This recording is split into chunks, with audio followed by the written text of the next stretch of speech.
ole chỉ bay lẹ vek ole chuan tun chuma hian mizawai dol zan hi na kha kan en ho le dona tuna tang chuan ami malte te khan kan ron react to dona tuna hian zh rosiam heta kan ron react don ni an phel darang o chuan tuna tang chuan pakhat te te ang han ron ti chau ko tuma amai ro chu an result puan khan an ming kha chu chiara ka hemaya masa an ming len mel kha awa me bel thiam thei chung lo ni chu riat sa tan ni ngot lo chuan an zai ne nan ron da na video kha chu ka en tu me lo atling tu la tu lo hi ka helok don lo tina ni chu chuan kalangai thami lo boga hi zin vel engemaw vel awang video ko ron siam lok thei lo wa tun tuma hian ron chun zom vele lo o an ron ti tak mai an ron ti chuak man tura ga yang o next round an ron kai mai no zai ro siam ka ta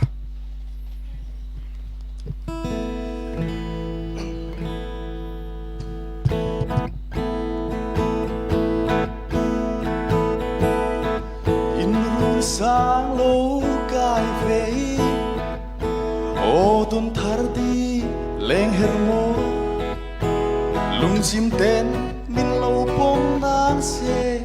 tei diri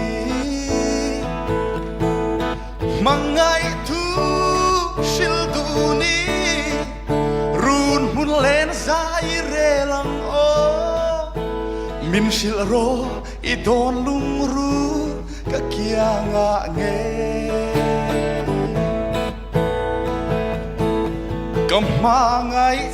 Kamangay se Run lumpuyan ka thang ber se Ma se tlay dang to na lung lai Hera lo lang o Len na dang ri ma se I vong tat dang kan tiam ka Ta chuan lung dam te kan nim to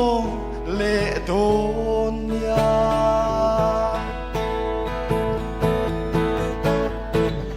Leidang pom lain ni chuare katuaran an don nge ma se do tu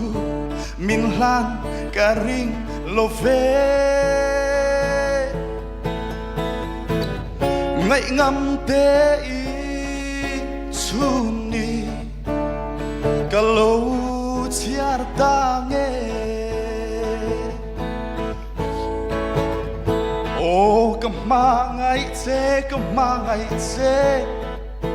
rulum puyan ketang berse mak se leidang tona lung lai herlo lang oh len dang ri mak se Ivong datang kan tiam ka Ta suan lung dang te kan ninto le don ya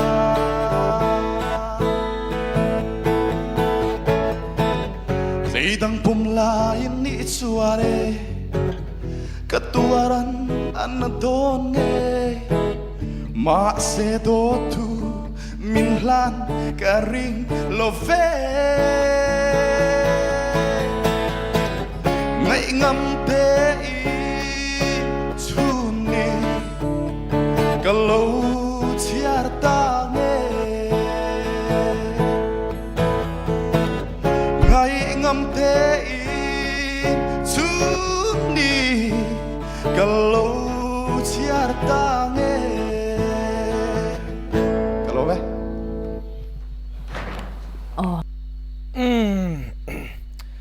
azai kan lawai tha zauta apoi mo masa chuan tunlai chuan poimo deuh mai pakhataron nei chu a o moi lai kha apoi mo riawa zai thimin tam to tu ka chuan khami tam deuh kara khan o moi bik deuh nei te kha atu rim te kha vea chuan a o khap hei pa deuh lai oma chuan tham na deuh kha ha bok ta chuan amai country la te po han sa sela chu asa thei view don ka sia Alexa te ho te mo khatiang an sak ang chi ho han sa se moi le pa de wa hala chuak thei don ka sia chuan asak tir lai han to na han ti khami consonant ta khar to na ati an top deuh chat chat ta kha athiam riu ko te zai athiam riu ko tia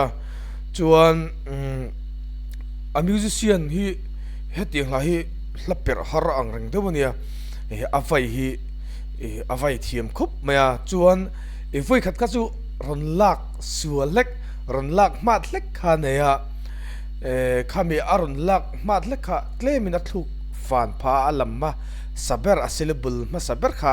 claim alam fan dewa chuan lam sual ang lo deuh hana langa ha pa athluk kha athavium ga ria on the spot a hana thluk a tharewa tin ama poi no pang zok zok lutuk chu ni karing to lowa khang te khan ama han in rin tok na akuma wang rim point aron pening ka ria chuan atop la panga asang lai ron lu han ron sexual deuh neya a vocal range hi azaw lutuk lo deuh ning ka ria chu la than thiam angai don ka ria omoi deuh zai thiam deuh a omil la a than thiam chuan sang tak a thleng thei tho chung ka ria chuan a tling don ya don lo ti kha a result ha ka evan lo wang khan an ming le mel ha ka chin chia lo wang khan an ming chau ha ka va ena wang khan tu beringe ani hi thlingem ha ka khelawa tu na ka video siam ma jon result a chuak dai to eng po ni se judge ten a en dikanga a saksu lai omte le ama genra tura te ama kalna kong tur an han ri ruang sakanga hemik zinga ta na hian latlang ro se anti chuan tlang po ni se om ngoi ning ka ria athiam moi pangai viau ani chuan inti siak chu pon ma son ka pei sei tlatani lo ti zel selang chu lo kling zel sela chu ama hin hei omoi de wani na la hi avan ne ya zai thiam pi lama omoi ne hi angai ve ni chuan hemi biga chuan ani chu soizui turvak poi om lutuk lowa zai chiat em kha anei lutuk lem lowa chuan just te hen an tinga an comment ve re kha ngai thla kha acha om ve de ko tia ngai thla zui lo ngo toite o JH ti ringot entinan kau che ani zel ti roge po cha no ni mo su ka kalai khan ka ngai to le thiam tamia lo ta ni chu ming pum kha JH ti li ring kan kawa o chu ti lo chuan entinan kau che JH ti li ring ming kau che siama ti te lo siam ti te ale ming hi yes ro amoi vek mai rowa po ti se siama po ti ngat ngo ngata ti chu I du vak begin ka ring lo o stage ron ne so le me ya ti kha ni ron che vek lo no ti ya yo po po hak tha a chuanin timing issue om ve deuh ma se I o kha chu I theina kha chu kan lo sharenga engen yang soi ho tura kan lo da viao nge o tlang chianga chun deu kher zel sein ka tlang chianga chun an da chi lo chu zau chuan midang performance a zir khan atlang don lo an rel don ni mele tlang thut ve thei tlat chuan tla thut ve thei tlat bok ati su la wang khan mo nia ka chunia voi khat ti su ha poi em to na chu mon zai thiam lam to sia chuan kumina hian zai thiam tek don chuak nge don tlat ngai bel ke po thei lo lo me kan lo me ani big chu ti khan azota tun video ta na chuan khati song khan ni ri ro se bye bye vek ule